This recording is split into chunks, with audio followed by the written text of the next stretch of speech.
Welcome to the Daily Chronological Bible. My name's Hunter, and we are reading through the Bible in chronological order as a single story. And that story is all about Jesus. It is a revelation of Him, and He has revealed to us the heart of the Father. Today, July the 1st, we are reading from 2 Chronicles 29 through chapter 31 from the New Living Translation. This is the word of the Lord. 2 Chronicles 29, starting in verse 3. He summoned the priest and the Levites to meet him at the courtyard of the temple. He said to them, "Listen to me, you Levites. Purify yourselves and purify the temple of the Lord, the God of your ancestors. Remove all the defiled things from the sanctuary. Our ancestors were unfaithful and did what was evil in the sight of the Lord our God. They abandoned the Lord and His dwelling place. They turned their backs on Him. They also shut the doors to the temple's entry room, and they snuffed out the lamps. They stopped burning incense and presenting burnt offerings at the sanctuary of the God of Israel. That is why the Lord's anger has fallen upon Judah and Jerusalem. He has made them an object of dread, horror, and ridicule, as you can see with your own eyes. Because of this, our fathers have been killed in battle, and our sons and daughters and wives have been captured. But now I will make a covenant with the Lord, the God of Israel, so that His fierce anger will turn away from us. My sons, do not neglect your duties any longer. The Lord has chosen you to stand in His presence, to minister to Him, and to lead the people in worship and presenting offerings to Him." Then these Levites got right to work. From the clan of Kohath, Mahath son of Amasaiah and Joel son of Azariah. From the clan of Merari, Kish son of Abdi and Azariah son of Jahalel. From the clan of Gershon, Joah son of Zimnah and Eden son of Joah. From the family of Elazaphan, Shimri and Jael. From the family of Asaph, Zechariah and Mattaniah. From the family of Heman, Jahiel and Shemaiah. From the family of Jeduthun, Shemaiah and Uziel. These men called together their fellow Levites, and they all purified themselves. Then they began to cleanse the temple of the Lord, just as the king had commanded. They were careful to follow the Lord's instructions in their work. The priest went into the sanctuary of the temple of the Lord to cleanse it, and they took out to the temple courtyard all the defiled things they found. From there the Levites carted it all out to the Kidron Valley. They began the work in early spring, on the first day of the new year, and in 8 days they had reached the entry room of the Lord's temple. Then they purified the temple of the Lord itself, which took another 8 days. So the entire task was completed in 16 days. Then the Levites went to King Hezekiah and gave him this report: "We have cleansed the entire temple of the Lord, the altar of burnt offerings, and all its utensils, and the table of the bread of the presence, with all its utensils. We have also recovered all the items discarded by King Ahaz when he was unfaithful and closed the temple. They are now in front of the altar of the Lord, purified and ready for use." Early the next morning, King Hezekiah gathered the city officials and went to the temple of the Lord. They brought 7 bulls, 7 rams, and 7 male young lambs as a burnt offering, together with 7 male goats as a sin offering for the kingdom, for the temple, and for Judah. The king commanded the priests, who were descendants of Aaron, to sacrifice the animals on the altar of the Lord. So they killed the bulls, and the priest took the blood and sprinkled it on the altar. Next they killed the rams and sprinkled their blood on the altar, and finally they did the same with the male lambs. The male goats for the sin offering were then brought before the king, and the assembly of the people who laid their hands on them. The priests then killed the goats as a sin offering and sprinkled their blood on the altar to make atonement for the sins of all Israel. The king had specifically commanded that the burnt offering and sin offering should be made for all Israel. King Hezekiah then stationed the Levites at the temple of the Lord with cymbals, lyres, and harps. He obeyed all the commands that the Lord had given to King David through Gad, the king's seer, and the prophet Nathan. The Levites then took their positions around the temple with the instruments of David, and the priests took their positions with the trumpets. Then Hezekiah ordered that the burnt offerings be placed on the altar as the burnt offerings were presented. Songs of praise to the Lord were begun, accompanied by the trumpets and other instruments of David, the former king of Israel. The entire assembly worshiped the Lord as the singers sang and the trumpets blew until all the burnt offerings were finished. Then the king and everyone with him bowed down in worship. King Hezekiah and the officials ordered the Levites to praise the Lord with the psalms written by David and by Asaph the seer. So they offered joyous praise and bowed down in worship. Then Hezekiah declared, "Now that you have consecrated yourself to the Lord, bring your sacrifices and thanksgiving offerings to the temple of the Lord." So the people brought their sacrifices and thanksgiving offerings, and all whose hearts were willing brought burnt offerings too. The people brought to the Lord 70 bulls, 100 rams, and 200 male lambs for burnt offerings. They also brought 600 cattle and 3,000 sheep and goats as sacred offerings. But there were far too priests to prepare all the burnt offerings. So their relatives, the Levites, helped them until the work was finished and more priests had been purified, for the Levites had been more conscientious about purifying themselves than the priests had been. There was an abundance of burnt offerings, along with the usual liquid offerings, and a great deal of fat from the many peace offerings. So the temple of the Lord was restored to service, and Hezekiah and all the people rejoiced because of what God had done for the people, for everything had been accomplished so quickly. 2 Chronicles 30.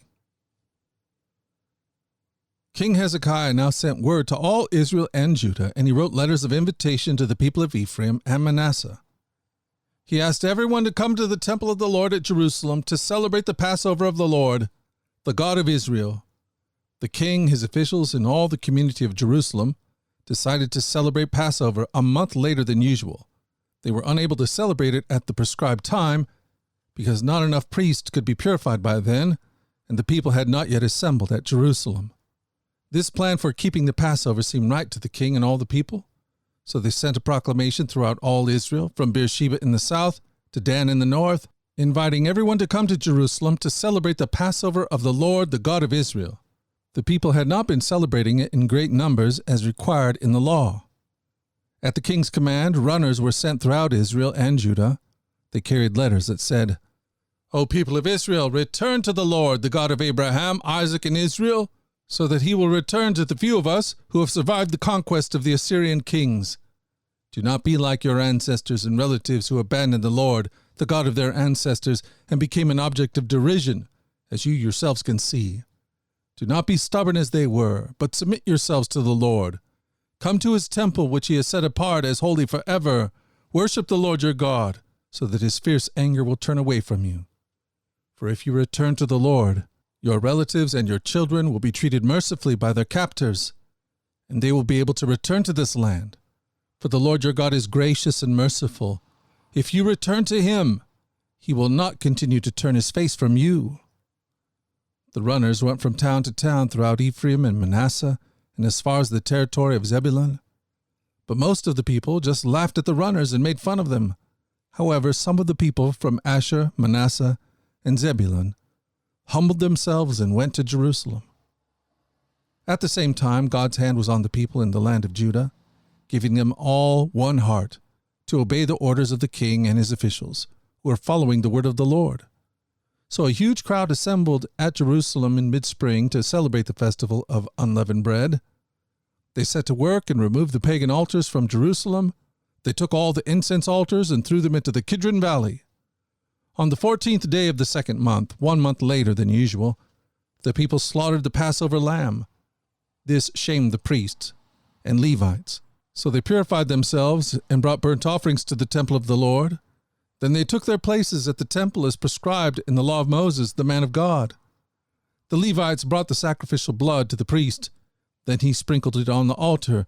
Since many of the people had not purified themselves, the Levites had to slaughter their Passover lamb for them to set them apart for the Lord. Most of those who came from Ephraim, Manasseh, Issachar, and Zebulun had not purified themselves. But King Hezekiah prayed for them, and they were allowed to eat the Passover meal anyway, even though this was contrary to the requirements of the law.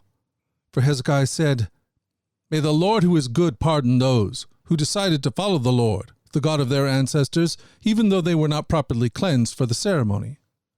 And the Lord listened to Hezekiah's prayer and healed the people. So the people of Israel who were present in Jerusalem joyously celebrated the festival of unleavened bread for 7 days. Each day the Levites and priests sang to the Lord, accompanied by loud instruments. Hezekiah encouraged all the Levites regarding the skill they displayed as they served the Lord. The celebration continued for 7 days. Peace offerings were sacrificed, and the people gave thanks to the Lord, the God of their ancestors. The entire assembly then decided to continue the festival another 7 days, so they celebrated joyfully for another week.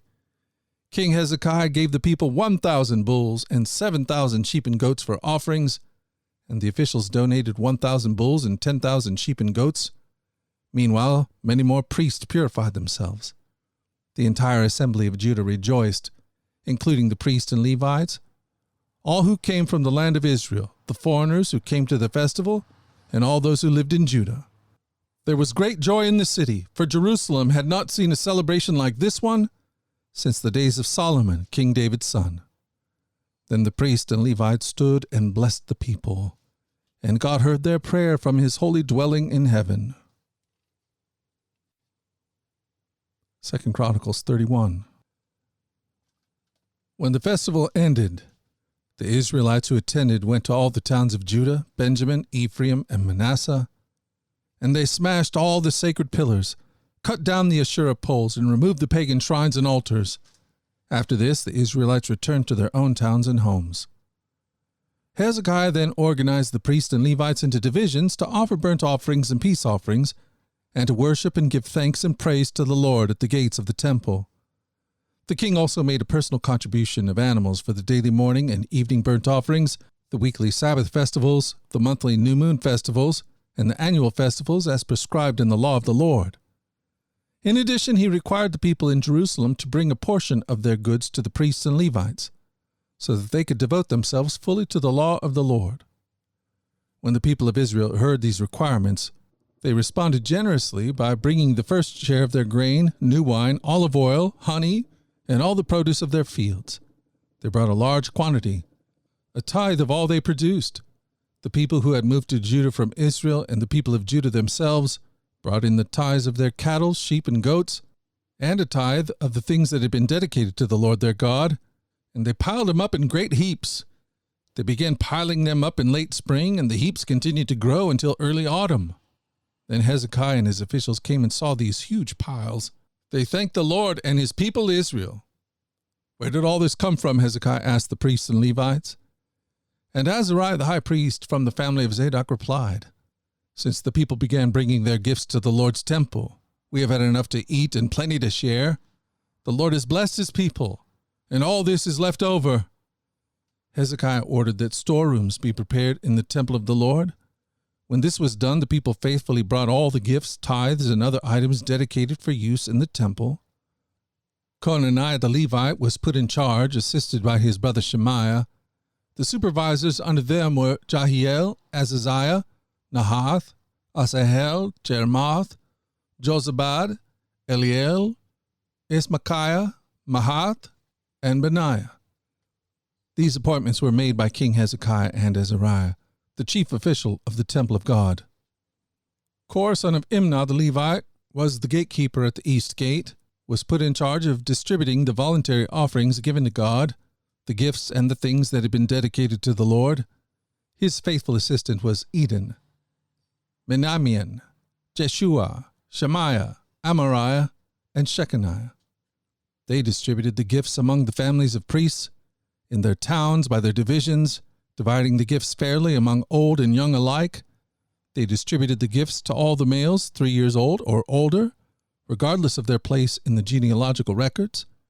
The distribution went to all who would come to the Lord's temple to perform their daily duties according to their divisions. They distributed gifts to the priests who were listed by their families in the genealogical records, and to the Levites 20 years old or older who were listed according to their jobs and their divisions.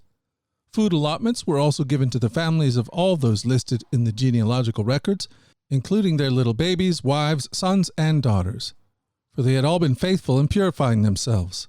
As for the priests, the descendants of Aaron, who were living in the open villages around the towns, men were appointed by name to distribute portions to every male among the priests and to all the Levites listed in the genealogical records. In this way, King Hezekiah handled the distribution throughout all Judah, doing what was pleasing and good in the sight of the Lord his God. In all that he did in the service of the temple of God, and in his efforts to follow God's laws and commands, Hezekiah sought his God wholeheartedly. As a result, he was very successful.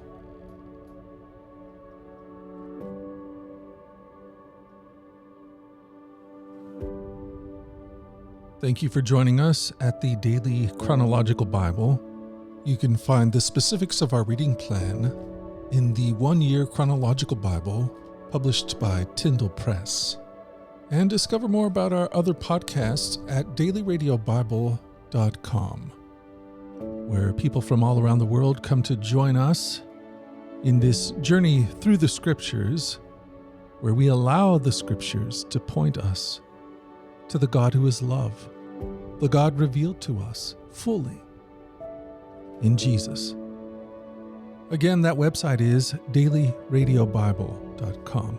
Subscribe or follow wherever you get your podcasts. Until tomorrow, let's go forward in God's joy. Let's let his joy be our strength. And let us always remember this, that you are loved. No doubt about it. Alrighty, I'll talk to you again tomorrow. Bye-bye.